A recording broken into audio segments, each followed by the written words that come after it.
Hello friends welcome back my channel geography exam गुरु। आप सभी का मेरे चैनल पर वेलकम है। तो मैं जिस नेट का आप लोग को प्रिपरेशन कराती हूँ को पता होगा पेपर 1 एंड पेपर 2 का। पेपर 2 में आज एडुकेशन के जो मोस्ट एक्सपेक्टेड क्वेश्चंस हैं 2020 में आया हुआ है वही क्वेश्चंस हैं। तो वैसे क्वेश्चंस मैं आपको करवाऊंगी 2020 का प्रीवियस ईयर क्वेश्चंस। पठन की विकासात्मक अवस्थाओं में जब बालक को अक्षरों को जोड़ने से भिन्न भिन्न प्रकार की ध्वनियों का ज्ञान होता है तो उसे क्या कहा जाएगा? प्रतीकात्मक अवस्था, ऑर्थोग्राफिक जिसको ब्लेंडिंग अवस्था कहते हैं, मिश्रण अवस्था या चित्रात्मक अवस्था। तो देखिए इसका जो आंसर हो जाएगा वो हो जाएगा ऑर्थोग्राफिक जिसको ब्लेंडिंग अवस्था कहते हैं। नेक्स्ट क्वेश्चन है, निम्नलिखित में से कौन सी नीति में समावेशी शिक्षा का इस प्रकार उल्लेख है? दिव्यांगों को सभी स्तरों पर सामान्य लोगों के साथ समान भागीदारों के रूप में समेकित करना, उन्हें सामान्य वृद्धि के लिए तैयार करना और साहस और आत्मविश्वास के साथ जीवन का सामना करने में सक्षम बनाना।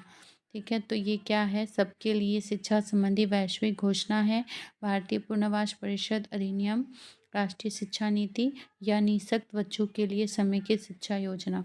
तो इसका जो आंसर हो जाएगा वो सी होगा, राष्ट्रीय शिक्षा नीति 1986। राष्ट्रीय शिक्षा नीति 1986 क्या है?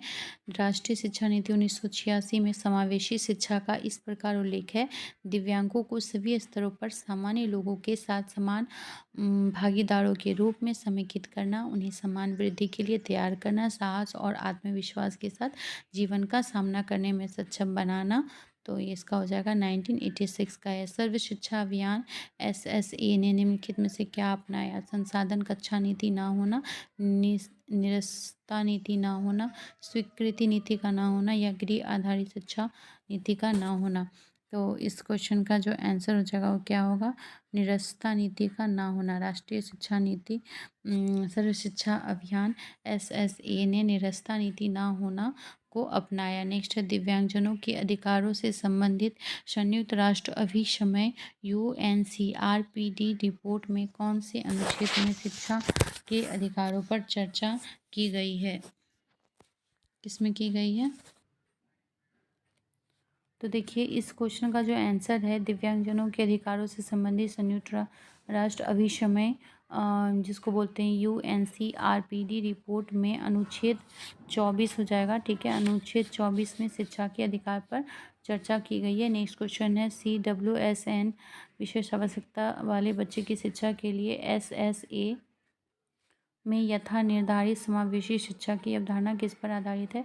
समेकित प्रतिमान, चिकित्सीय प्रतिमान, बहुविकल्पी प्रतिमान या अंतर्राष्ट्रीय प्रतिमान। तो इसका आंसर क्या हो जाएगा? देखिए इसका आंसर हो जाएगा सी, बहुविकल्पी प्रतिमान। नेक्स्ट क्वेश्चन है, निम्नलिखित युग शिक्षा स्रोतों में से कौन सा भारतीय पहल की परिधि के तहत आता है? भारतीय पहल की परिधि के अंतर्गत कौन सा आता है? कोर्सेरा, एडसे, ई ज्ञानकोश या ओपन स्नैक्स। तो इसका आंसर क्या हो जाएगा? इसका होगा सी, ई ज्ञानकोश। ई ज्ञानकोश युक्त शिक्षा स्रोतों में से मतलब कौन सा शिक्षा स्रोत? तो ई ज्ञानकोश भारतीय पहल की परिधि के तहत आता है। नेक्स्ट है, परीक्षणोन्मुख क्रियाकलाप जिसमें सूचना इंटरनेट के संसाधनों से प्राप्त होती है और उसमें इष्टतम रूप से वीडियो कॉन्फ्रेंसिंग का समावेश किया जाता है को क्या कहा जाता है? क्या कहा जाता है? डिजिटल तकनीकी, bring your on device, virtual learning या वेब क्वेस्टर। तो इसका जो आंसर होगा वेब क्वेस्टर कहते हैं। क्या कहते हैं? Web quester. परीक्षणोन्मुख क्रियाकलाप जिसमें सूचना इंटरनेट के साधनों से प्राप्त होती है और उसमें इष्टतम रूप से वीडियो कॉन्फ्रेंसिंग का समावेश किया जाता है को वेब क्वेस्टर कहते हैं। जब शिक्षण अधिगम सामग्री को ऑफलाइन रूप से प्रस्तुत किया जाता है ताकि अधिगमकर्ता कक्षा के आरंभ होने से पहले विषय वस्तु तक पहुंच सके तथा अपने उन प्रश्नों या समस्याओं को लिख सके जिन्हें वह कक्षा में पूछ सके को क्या कहा जाएगा? Virtual classroom, Google classroom, flipped classroom या ट्रेडिशनल क्लासरूम। तो इस क्वेश्चन का आंसर क्या हो जाएगा? देखिए 8 नंबर का, तो इसका हो जाएगा फ्लिप्ड क्लासरूम। क्या होगा? Flipped classroom. नेक्स्ट क्वेश्चन है, WBL का तात्पर्य क्या है? WBL का तात्पर्य है वेब क्वेस्टर लर्निंग। क्या हो जाएगा? Web quester learning. Next question है, एक प्रशिक्षक प्रौढ़ अधिगमकर्ता के समूह को उसके उत्तरों की स्वीकार्यता या अस्वीकार्यता को इंगित करने के लिए सूचना के अवबोध में सक्षम बनाने के लिए सूचना प्रदान करता है। इसको तकनीकी रूप से क्या प्रदान करना कहा जाएगा? सही व्यवहार के उत्सर्जन हेतु अनुबोधन, दिए गए उत्तर की प्रतिपुष्टि, सूचना के महत्व को आंकना या सूचना जोड़ने की युक्ति। तो इसका जो आंसर हो जाएगा वो हो जाएगा बी नंबर, दिए गए उत्तर की प्रतिपुष्टि। ठीक है, दिए गए उत्तर की प्रतिपुष्टि यानी स्वीकार्यता या असफलता को इंगित करने के लिए सूचना के अवबोध में सक्षम बनाने के लिए सूचना प्रदान करता है। इसको हम तकनीकी रूप से दिए गए उत्तर की प्रतिपुष्टि कहेंगे। ठीक है, नेक्स्ट नंबर क्वेश्चन है 11। किसने यह सुझाव दिया कि संगठन प्रक्रिया के उपरांत गुणवत्ता नियंत्रण की आवश्यकता समाप्त हो जाएगी? तो ये किसने किया? तो एडवर्ड डेमिंग, वॉल्टर सेवॉर्ड, सी के प्रहलाद या पोका योग। तो इसका आंसर हो जाएगा पोका योग। ठीक है, पोका योग ने यह सुझाव दिया कि संगठन प्रक्रिया के उपरांत गुणवत्ता नियंत्रण की आवश्यकता समाप्त हो जाएगी। नेक्स्ट क्वेश्चन है, निम्नलिखित में से कौन सा कथन नियंत्रण कालावधि के अंतर्निहित तर्क को दर्शाता है? कोई, तो देखिए इसका जो ऑप्शन है, कोई व्यक्ति जो है कतिपय कालावधि हेतु प्रभावी ढंग से कार्य कर सकता है, कोई व्यक्ति कम संख्या में लोगों के साथ कार्य कर सकता है, कोई व्यक्ति प्रभावी रूप से कार्य करने हेतु लोगों का लघु समूह बना सकता है, या कोई व्यक्ति लोगों के बड़े समूह को नियंत्रित कर सकता है। तो इसका आंसर क्या हो जाएगा? क्या लग रहा है आप लोग को, क्या होना चाहिए? देखिए इसका आंसर जो होगा वो होगा सी। ठीक है, कोई व्यक्ति प्रभावी रूप से कार्य करने हेतु लोगों का लघु समूह बना सकता है।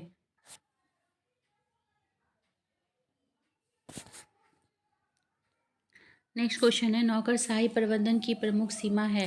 नौकरशाही प्रबंधन की प्रमुख सीमा क्या है? तो इसका देखिए ऑप्शन क्या हो जाएगा? कार्य प्रक्रिया में अड़चनें पैदा होती है। नौकरशाही प्रबंधन की प्रमुख सीमा है कार्य प्रक्रिया में अड़चनें पैदा होती है। ठीक है, तो ये हो गया सीमा। और इसके अलावा क्या था? कार्य क्षमता पर प्रश्न चिन्ह लग जाता है। कार्मिक को कार्य प्रक्रिया में कोई चयन अवसर नहीं होता। कार्य प्रक्रिया पर बल दिए बगैर नियमों तथा विनियमों का लागू करना। ठीक, नेक्स्ट क्वेश्चन है, सामाजिक कौशल के आकलन में निम्नलिखित में से कौन सा सर्वाधिक उपयुक्त है? जांच, सूची, निर्धारण, मापनी, आंकिक, मापनी या नियमावली। ठीक है, तो इसका जो आंसर हो जाएगा वो होगा नियमावली। नेक्स्ट क्वेश्चन है, विद्यार्थियों के विचारों और अवधारणाओं को स्पष्ट करने की दृष्टि से शिक्षक खोजपूर्ण प्रश्न पूछता है। इसको आकलन की किस पद्धति से जोड़ा जा सकता है? तो देखिए इसको जो है निदानात्मक आकलन, भावी कथन परक आकलन, निर्माणात्मक आकलन या संकलनात्मक आकलन। तो इसका आंसर क्या हो जाएगा? इसका आंसर होगा सी, निर्माणात्मक आकलन। ठीक है, अगर यहाँ जो बोला विद्यार्थियों के विचारों और अवधारणा को स्पष्ट करने की दृष्टि से अगर शिक्षक खोजपूर्ण प्रश्न पूछता है तो ये निर्माणात्मक आकलन के अंतर्गत आएगा। ठीक है, नेक्स्ट क्वेश्चन है, आर एच दवे द्वारा प्रस्तावित मनोगतिक अनुक्षेत्र के अधिगम के उद्देश्यों के वर्गीकरण में स्वचालित, चालित और अचेतन रूप में क्रियाकलापों एवं संबंधित प्रवीणताओं का रणनीतिक स्तर पर श्रेणी का क्या अर्थ है? हेरफेर, स्पष्ट अभिव्यक्ति, नैसर्गिकता या परिशुद्धता। क्या हो जाएगा? तो देखिए इसका जो आंसर होगा नैसर्गिकता। ठीक है, रणनीतिक स्तर पर ये क्या बोल रहा है? क्रियाकलाप और संबंधी प्रवीणताओं का रणनीतिक स्तर पर श्रेणी, इसका अर्थ होता है नैसर्गिकता। ठीक, नेक्स्ट क्वेश्चन है, निम्नलिखित में से किसने पौर्वापर्य सन्निकटन सिद्धांत के माध्यम से व्यवहार रचना की अवधारणा को विकसित किया था? किसने? थॉर्नडाइक ने, वॉटसन ने, स्किनर ने या पियाजे ने? ठीक है, तो इसका जो आंसर हो जाएगा वो क्या होगा? सी, स्किनर।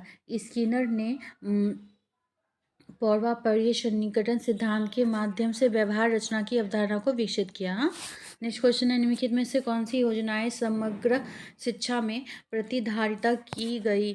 ठीक है, कौन सी? तो देखिए इसका जो ऑप्शन हो जाएगा वो SSA, RMSA, NTE। ठीक है, तो ये आपको पता ही होगा, इसका जो आंसर है SSA, RMSA और TE। ठीक है। नेक्स्ट क्वेश्चन है, हेबरमास का कौन सा सिद्धांत ज्ञान और छात्र संलिप्तता पर उसके प्रभाव का पता लगाने का उपयोगी तरीका है? ठीक, तो इसका हो जाएगा ज्ञान संयुक्त रुचि सिद्धांत। ए नंबर, ज्ञान संयुक्त रुचि सिद्धांत जो है हेबरमास का, जो है ज्ञान संयुक्त रुचि सिद्धांत ज्ञान और छात्र संलिप्तता पर उसके प्रभाव का पता लगाने का उपयोगी तरीका है। नेक्स्ट है, डेंग और ल्यूक द्वारा प्रस्तावित ज्ञान की 3 अवधारणाएं कौन कौन सी है? अनुशासनात्मक, व्यवहारिक, ये अनुभूतिजन्य।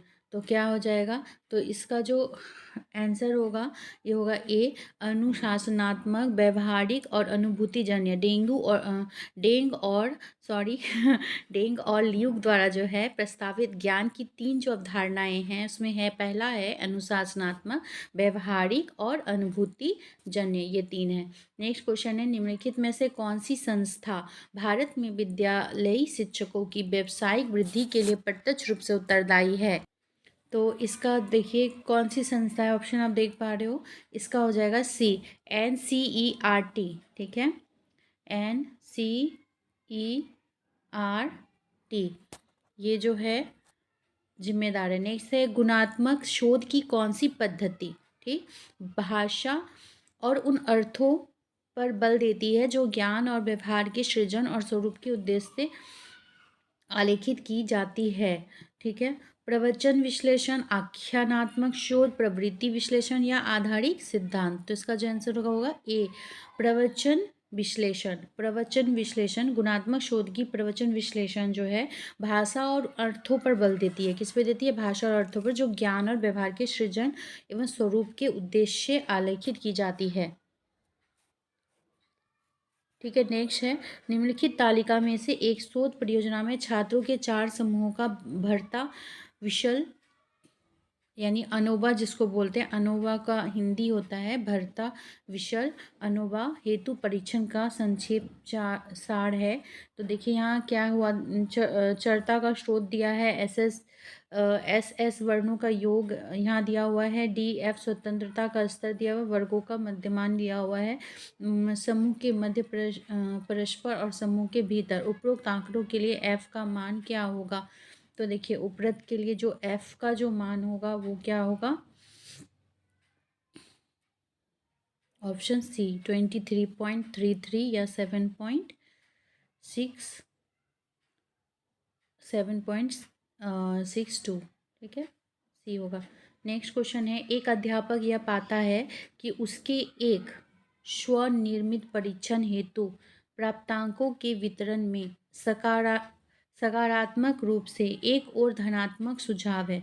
इस परीक्षण की क्लिष्टता स्तर के विषय में उसे क्या निष्कर्ष निकालना चाहिए? ठीक है, क्या निकालना चाहिए? परीक्षण का स्तर क्लिष्ट है। ठीक है, इसका आंसर क्या हो जाएगा? ए हो जाएगा। ठीक, नेक्स्ट क्वेश्चन है, एक विश्वविद्यालय के अध्यापक के एक स्वनिर्मित परीक्षण के माध्यम से छात्रों में रसायन शास्त्र की उपलब्धियों का सर्वेक्षण किया गया। 100 छात्रों के प्रति दर्श के प्राप्तांकों के विवरण का माध्यमान और प्रामाणिक विचलन की दृष्टि से अध्ययन किया गया, परिमाण किया गया। ठीक है, परिणाम निम्नलिखित है, मध्यमान 50 है, प्रामाणिक विचलन 10 है और समूह की संख्या 100 दिया हुआ है। और यदि यह मान लिया गया कि प्राप्तांकों का वितरण सामान्य रहा तो एक छात्र जिसका प्राप्तांक 60 है उसकी प्रतिशतात्मक अनुपस्थिति यानी परसेंटाइल रैंक बोलते हैं, क्या होगा? तो देखिए ये एक मैथ है, इसका जो आंसर हो जाएगा वो हो जाएगा क्या? 84। ठीक है, डी हो जाएगा 84। नेक्स्ट क्वेश्चन है, वह व्यक्ति की पाठ्यक्रम जिसकी अवहेलना करता है वह उतना ही महत्वपूर्ण है जितना कि वह जिसका समर्थन करता है। निम्नलिखित पाठ्यक्रम में से किससे संबंधित है? तो ये जो संबंधित है, किससे संबंधित है? शून्य पाठ्यक्रम से। किससे है? शून्य पाठ्यक्रम से संबंधित है। वह पाठ्यक्रम जिसकी अवहेलना करता है वह उतना ही महत्वपूर्ण है जितना कि वह जिसका समर्थन करता है। तो ये शून्य पाठ्यक्रम हुआ। नेक्स्ट है 27 नंबर पाठ्यक्रम उद्देश्यों के निम्नलिखित उपागमों में से कौन सा उपागम आत्मसिद्धि की आवश्यकताओं को पूरा करने की अधिक गुंजाइश रखता है। तो क्या व्यवहार परक तार्किक उपागम, बौद्धिक शैक्षिक उपागम, व्यवस्था परक प्रबंधनात्मक उपागम या मानवीय सौंदर्य परक उपागम। तो इस क्वेश्चन का आंसर हो जाएगा डी, मानवीय सौंदर्य परक उपागम जो है वो आत्मसिद्धि की आवश्यकताओं को पूरा करने की अधिक गुंजाइश रखता है। कौन सी? मानवीय सौंदर्य परक उपागम। ठीक, नेक्स्ट क्वेश्चन है 28, पाठ्यक्रम मूल्यांकन का समरूप निर्भरता प्रतिमान का विकास किसके द्वारा किया गया था। तो देखिए बोल रहा है Ralph Tyler, Malcolm Provus, Robert Stake या डैनियल स्टफविन। तो इसका जो आंसर हो जाएगा वो होगा रॉबर्ट स्टेक। ठीक है, पाठ्यक्रम मूल्यांकन का समरूप निर्भरता प्रतिमान का विकास रॉबर्ट स्टेक द्वारा किया गया था। नेक्स्ट है पाठ्यक्रम अभिकल्प के निम्नलिखित आयामों में कौन सा आयाम पाठ्यक्रम के विभिन्न पहलुओं के परस्पर संबंधता पर ध्यान केंद्रित करता है। कौन करता है? क्षेत्र, अनुक्रम, स्पष्टता या निरंतरता। तो इसका आंसर होगा सी, स्पष्टता। ठीक है, स्पष्टता जो है वो आयाम पाठ्यक्रम के विभिन्न पहलुओं के परस्पर संबंधता पर ध्यान केंद्रित करता है। नेक्स्ट क्वेश्चन है 30, उपबोधन के किस प्रकार में सेवार्थी की समस्या के तदनुभूतिक अवबोध पर बल दिया जाता है। किस पर बल दिया जाता है? तो देखिए इसका जो आंसर होगा बी होगा, व्यक्ति केंद्रित मानवीय दृष्टिकोण, व्यक्ति केंद्रीय मानवीय दृष्टिकोण, अभिभावी परामर्श। ठीक है, उपबोधन का जो है किस प्रकार में, तो उपबोधन का जो व्यक्ति केंद्रित मानवीय दृष्टिकोण में सेवार्थी की समस्या के तदनुभूतिक अवबोध पर बल दिया जाता है। नेक्स्ट क्वेश्चन है, एक विद्यार्थी किसी विश्वविद्यालय से स्नातकोत्तीर्ण है, वह शिक्षण की किस धारा के विकल्प को चुने इस बारे में सहायता पाना चाहता है। इस प्रकार के मामले में दिए जाने वाला निर्देशन क्या कहलाता है? व्यक्तिगत निर्देशन, शैक्षणिक निर्देशन, व्यावसायिक निर्देशन या सामाजिक निर्देशन। तो इसका आंसर होगा शैक्षिक निर्देशन। कैसा निर्देशन कहलाएगा? शैक्षिक। नेक्स्ट 32, अधिगम के व्यवहारवादी सिद्धांत के प्रतिपादकों में से किसने संज्ञानात्मक और सर्वांगीण अवधारणाओं का समर्थन किया है? सी एल हल, ई एल थॉर्नडाइक, ई सी टॉलमैन, जे बी वॉटसन। क्या होगा फ्रेंड्स? तो इसका जो आंसर हो जाएगा वो होगा सी टॉलमैन। ठीक है, ई सी टॉलमैन जो है वो अधिगम के व्यवहारवादी सिद्धांत के प्रति संज्ञानात्मक और सर्वांगीण अवधारणाओं का समर्थन किया है। मानव अधिगम संदर्भ के बारे में कार्ल रोजर्स द्वारा प्रतिपादित प्रविधियों को क्या शीर्षक दिया गया था? तो क्या शीर्षक दिया गया था? स्व संयमन अधिगम, आग्रही अधिगम, आत्मप्रेरित अधिगम या खोजपरक अधिगम। तो इसका जो आंसर होगा सी, आत्मप्रेरित अधिगम। ठीक है, आत्मप्रेरित। मानव अधिगम संदर्भ के बारे में कार्ल रोजर्स द्वारा प्रतिपादित प्रविधियों को आत्मप्रेरित अधिगम शीर्षक दिया गया था। नेक्स्ट है, ब्रांड विकसित करने, विपणन को बढ़ाने पर निम्नलिखित में से किसके द्वारा जोर दिया गया है? तो देखिए इसका जो आंसर हो जाएगा संकेत सिद्धांत। ठीक है, ब्रांड विकसित करने और विपणन को बढ़ाने पर संकेत सिद्धांत द्वारा जोर दिया गया था। किसी बजट के अनिवार्य घटक क्या क्या होते हैं? भवन और अवसंरचना, आय और व्यय, नीति और कार्यक्रम, शुल्क और वेतन। तो ये तो आई थिंक पता होगा, आय और व्यय। कोई भी बजट के अनिवार्य घटक आय और व्यय होते हैं। नेक्स्ट क्वेश्चन है, प्राथमिक शिक्षा के स्तर पर निःशुल्क और अनिवार्य शिक्षा का अधिकार भारतीय संविधान द्वारा निम्नलिखित में से किसके अंतर्गत सुनिश्चित किया गया है?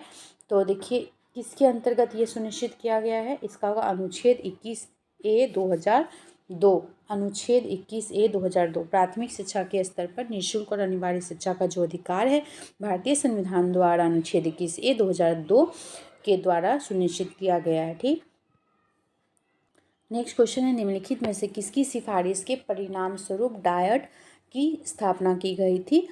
तो शिक्षा आयोग बोल रहा है, विश्वविद्यालय शिक्षा आयोग, या माध्यमिक शिक्षा आयोग 1952 से 53 या राष्ट्रीय शिक्षा नीति 1986। तो इसका जो आंसर होगा वो क्या होगा, राष्ट्रीय शिक्षा नीति 1986, राष्ट्रीय शिक्षा नीति 1986। ठीक है। नेक्स्ट क्वेश्चन है, स्कूल के बस्ते के बोझ को कम करने की सिफारिश किसने की थी? स्कूल के बस्ते के बोझ को कम करने की सिफारिश यशपाल समिति ने की थी। किसने की थी? यशपाल समिति ने स्कूल के बोझ को कम करने का किया था। निम्नलिखित में से कौन सावित्री ए लीजेंड एंड सिंबल पुस्तक के लेखक है? तो देखिए, सावित्री ए लीजेंड के जो है वो महात्मा गांधी है। कौन है? Mahatma Gandhi. Savitri legend and symbol, Savitri और लीजेंड एंड सिंबल का महात्मा गांधी। नेक्स्ट है, सांख्य दर्शन में सर्ग को माना जाता है एक। तो सांख्य दर्शन में सर्ग को क्या माना जाता है? तो इसका आंसर होगा प्रयोजन मूलक प्रक्रिया। सांख्य दर्शन में सर्ग को प्रयोजन मूलक प्रक्रिया माना जाता है। नेक्स्ट है, पाश्चात्य दर्शन का कौन सा संप्रदाय निम्नलिखित तत्वमीमांसात्मक प्रतिज्ञप्ति का समर्थन करता है? तो कौन सा करेगा?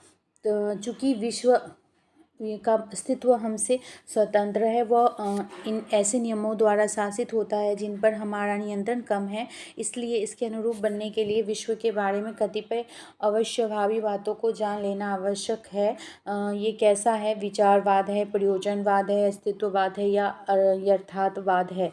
तो देखिए, इसका जो आंसर होगा वो होगा यथार्थवाद है। कैसा है?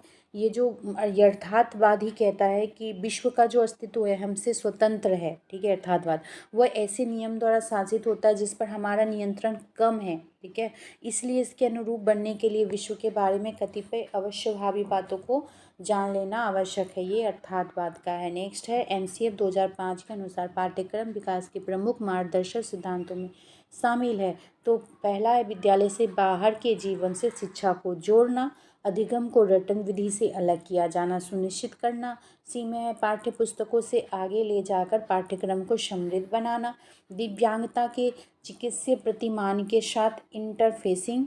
ई में है, प्रभुत्व की संस्कृति पर ध्यान केंद्रित करना। निम्नलिखित विकल्पों में से सही उत्तर चुनिए। अब देखिए, इसमें से आपको चुनना है कि क्या एग्जैक्टली इस क्वेश्चन का आंसर होगा। जैसे DAC, EBA और सी में है CBE और डी में क्या है? केवल ABC। तो जो इसका आंसर होगा वो होगा केवल ABC। ठीक है, तो देखिए इसमें ABC आंसर जो था ABC, तो ये है विद्यालय से जो है बाहर के जीवन से शिक्षा को जोड़ना था, रटन विधि से अलग किया जाना सुनिश्चित करना, पाठ्यक्रमों से आगे ले जाकर पाठ्यक्रम को समृद्ध बनाना। लेकिन दिव्यांगता के चिकित्सीय प्रतिमान के साथ इंटरफेसिंग ये नहीं था। प्रभुत्व की संस्कृति पर ध्यान केंद्रित करना ये भी नहीं था। निःशक्त व्यक्ति अधिकार अधिनियम 1992 के अनुसार निःशक्तता की निम्नलिखित दशाओं को अभिज्ञात किया गया है। ऑप्शन ए, दृष्टिहीनता और अल्पदृष्टि, श्रवण दोषग्रस्तता, मानसिक मंदता और मानसिक व्याधि, स्वलीनता, स्पेक्ट्रम विकार, विशिष्ट अधिगम, निःशक्तता। निम्नलिखित विकल्पों में से सही का चुनाव कीजिए। तो देखिए यहाँ पे विकल्प दिया गया है, तो इसके अकॉर्डिंग जो आंसर हो जाएगा वो होगा option number C, ABC। ABC कौन से सही हैं? तो जैसे कि निःशक्त व्यक्ति अधिकार अधिनियम जो 1995 के अनुसार निःशक्तता की निम्नलिखित दशाओं को विज्ञात किया। तो पहला क्या होगा? दृष्टिहीन और अल्पदृष्टि, श्रवण दोषग्रस्तता और मानसिक मंदता और मानसिक व्याधि, ये तीनों होगा। लेकिन स्वलीनता, स्पेक्ट्रम विकार और विशिष्ट अधिगम निःशक्तता ये दोनों जो है वो नहीं होगा। नेक्स्ट क्वेश्चन है क्रिएटिव कॉमन लाइसेंसिंग प्रयोगकर्ता को किसकी अनुमति देता है? पहला है शैक्षिक संदर्भ का उपयोग करना, दूसरा है शैक्षिक विषय वस्तु का पुनः मिश्रण, शैक्षिक विषय वस्तु को याद करना, शैक्षिक विषय वस्तु का पुनः वितरण। ठीक है, तो अब यहाँ ऑप्शन दिया हुआ है, तो देखिए ACD, CDA, ABD, BCD। तो क्या आंसर होगा? इसका होगा आंसर C, A, B और D। A, B और D। A में है शैक्षिक संदर्भ का उपयोग करना, B में है शैक्षिक विषय वस्तु का पुनः मिश्रण करना और D में है शैक्षिक विषय वस्तु का पुनः वितरण करना। ठीक है, तो इसका जो आंसर है वो क्या है? A, B और D। सी जो है शैक्षिक विषय वस्तु को याद करना, तो ये नहीं है। क्रिएटिव कॉमन लाइसेंसिंग प्रयोगकर्ता किसकी अनुमति देता है, तो याद करने को बिल्कुल भी नहीं देता। ठीक है, तो बाकी सब हो जाएगा। निम्नलिखित कथनों में से कौन सा कथन अनुदेशन तकनीक की रेखीय अभिक्रम शैली की अभिलक्षणिक विशेषताओं को उदाहरण द्वारा समझाता है? पहला है लघु पदों में प्रस्तुतिकरण, बी में है अवबोध को बढ़ाने के लिए त्रुटि का उपचार, सी सक्रिय अनुक्रिया, डी प्रदर्शन और प्रोत्साहन और निरुक्तता, और ई में है प्रतिपुष्टि की तार्किकता। और यहाँ ऑप्शन दिया हुआ है ए बी सी करके, तो इसमें से आपको कौन सा लग रहा है क्या हो जाएगा? तो देखिए इसका जो आंसर होगा ये होगा सी, ए सी और ई। ए सी और ई। ए में जैसे है लघु पदों में प्रस्तुतिकरण, अनुदेशन तकनीक, बोला कौन सा कथन अनुदेशन तकनीक की रेखीय अभिक्रम शैली की अभिलाक्षणिक विशेषता, तो रेखीय, ठीक है, अभिक्रम शैली की विशेषता क्या क्या है? पहला है क्या है, लघु पदों में प्रस्तुतिकरण, ठीक है, लघु पदों में प्रस्तुतिकरण नहीं होगा। अवबोध, इसका क्या हो जाएगा आपका? देखिए बी, बी से हो रहा है ना,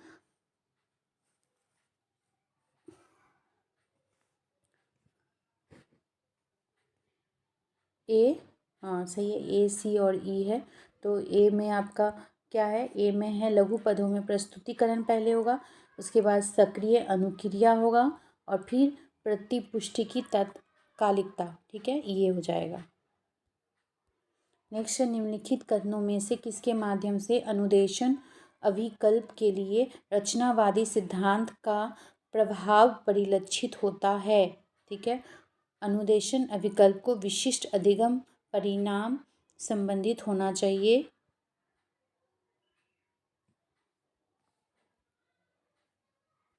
बी में है अनुदेशन अभिकल्प अर्थ देने वाली प्रक्रिया का मार्ग प्रशस्त करने वाला भागीदारी उपागमों को बढ़ाना चाहिए। सी में अनुदेशन अभिकल्प को विशिष्ट होना चाहिए ताकि अधिगम परिणामों का सटीक माप ना हो। अनुदेशन अभिकल्प को अधिगम प्रसंगों और अग्रलक्षी कदमों के लिए चुनौती हेतु के लिए क्षेत्र प्रदान करना चाहिए। नेक्स्ट है ई, अनुदेशन अभिकल्प को प्रासंज्ञानात्मक प्रक्रिया की अपेक्षा संज्ञानात्मक प्रक्रिया को बढ़ावा देना चाहिए। तो इसमें से देखिए दिया हुआ ऑप्शन, तो आपको कौन सा सटीक लग रहा है?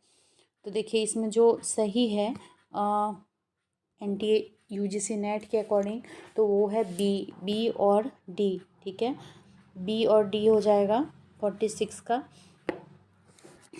बी में क्या है? देखिए बी में है अनुदेशन अभिकल्प का अर्थ देने वाली प्रक्रियाओं का मार्ग प्रशस्त करने वाले भागीदारी उपागमों को बढ़ाना चाहिए। अनुदेशन अभिकल्प को अधिगम प्रसंगों और अग्रलक्षी कदमों के लिए चुनौती हेतु के लिए क्षेत्र प्रदान करना चाहिए। तो यही है। नेक्स्ट क्वेश्चन है, निम्नलिखित में से कौन सा मोबाइल एप्लीकेशन का प्रकार है? मोबाइल एप्लीकेशन का कौन सा प्रकार है? नेटिव, मोबाइल वेब, हाइब्रिड या इमिग्रांट्स? तो देखिए इसका जो आंसर हो जाएगा वो होगा मोबाइल वेब। मोबाइल वेब ही हो सकता है, मोबाइल है तो। नेक्स्ट क्वेश्चन है, अच्छा इसका जो है ऑप्शन वो तो है ही, ठीक है, लेकिन और भी इसमें निम्नलिखित विकल्पों में से सही उत्तर चुनने के लिए बोल रहा है, तो बी, ऑप्शन बी है। तो देखिए इसमें ए बी सी है, ए बी सी। ए मतलब नेटिव, निम्नलिखित मोबाइल एप्लीकेशन का प्रकार क्या क्या है? नेटिव है, मोबाइल वेब है और हाइब्रिड है। नेटिव, मोबाइल वेब और हाइब्रिड, ठीक है, तो ये तीनों क्या है? तीनों ही मोबाइल एप्लीकेशन का है। निम्नलिखित में से किन्हें मूल्यांकन एवं प्रत्यायन हेतु नैक मतलब NAAC द्वारा निष्पादन संसूचक के रूप में अभिसंज्ञित किया गया है? ठीक है, NAAC के रूप में किसे? पाठ्यक्रम के आयाम, बी में शोध नवाचार और प्रचार, सी में शासन नेतृत्व और प्रबंधन, डी में छात्र संघ के सदस्यों का चुनाव तथा उनकी रुचि, ई में संस्थागत मूल्य एवं उत्कृष्ट प्रचलन। ठीक है, और अब यहाँ ऑप्शन दिया हुआ है, तो इसमें कौन सा हो जाएगा? तो जो होगा वो होगा ऑप्शन नंबर डी, केवल ए बी सी और ई।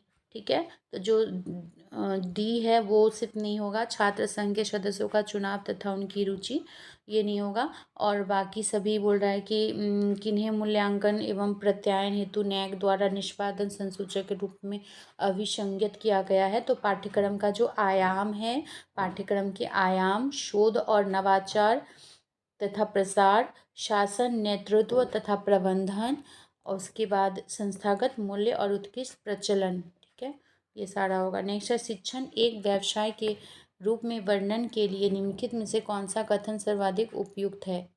ठीक है, सर्वाधिक उपयुक्त कौन सा है। प्रशिक्षण की दीर्घ या लघु अवधि से शिक्षण कौशल कोष को प्रतिनिधिक बनाने का प्रभाव पड़ता है। एक सुपरिभाषित कार्य निष्पादन मानक से व्यावसायिक अधिग्रहण संगम बनाता है। शिक्षण का अर्थ दूसरों को प्रभावित करने पर लक्षित कार्यकलाप है। डी ज्ञान का एक व्यवस्थित कोष किसी व्यवसाय में परिष्करण लाता है। ई शिक्षण और अधिगम क्रय विक्रय में निहित लेन देन जैसा है। ठीक है, तो इसका जो आंसर देखिए दिया हुआ है यहाँ पे, तो जो होगा वो क्या हो जाएगा, डी, ए बी और डी। तो इसमें देखिए ए बी और डी होगा। सी और ई यानी शिक्षण अधिगम क्रय विक्रय में निहित लेन देन जैसा ये नहीं होगा। ठीक है, और सी में जैसे शिक्षण का दूसरों को प्रभावित करने पर लक्षित कार्यकलाप, तो ये भी नहीं होगा ऑप्शन।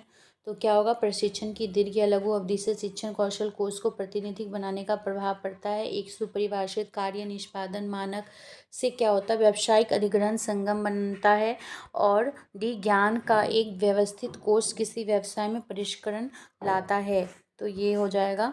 नेक्स्ट क्वेश्चन है निम्नलिखित में से कौन से शिक्षक मूल्यांकन के लिए पूर्ववर्ती संबंध मानदंड है। निम्नलिखित में से कौन से शिक्षक जो है मूल्यांकन के लिए पूर्ववर्ती संबंध मानदंड है। शिक्षक के व्यक्तित्व का स्वरूप और अभिप्रेरणात्मक प्रवृत्ति, अनुदेशन के दौरान प्रतिपुष्टि देने और अनुवर्ती क्रिया संबंधी शिक्षक द्वारा अपनाई गई पद्धति। सी में है शिक्षण के दौरान शिक्षक द्वारा सुनिश्चित किए गए अधिगम और अभिप्रेरणा की मात्रा, शिक्षक का सामाजिक सामर्थ्य और स्वाभिमान। ई में है शिक्षक द्वारा प्रयुक्त प्रबंधन और अनुश्रवण प्रविधि। निम्नलिखित विकल्पों में से सही उत्तर कौन सा है। तो देखिए इसमें ऑप्शन दिया हुआ है, कौन सा हो जाएगा, तो ए और डी जो है वो सही है, ए और डी।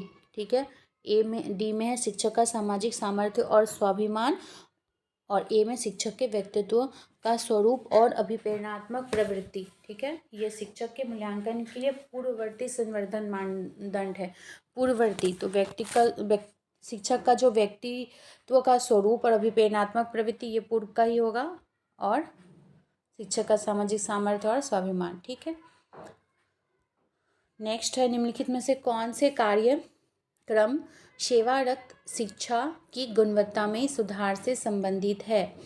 तो ये इसका क्या होगा, कौन सा है, अध्यापक शिक्षा में आधारभूत पाठ्यक्रम, कौशल विकास कार्यक्रम, विशेष विषयों में शिक्षण, शास्त्र संबंधी पाठ्यक्रम, प्रविष्ट प्रशिक्षण या प्रवीणता विकास हेतु सूक्ष्म अनुरूपण।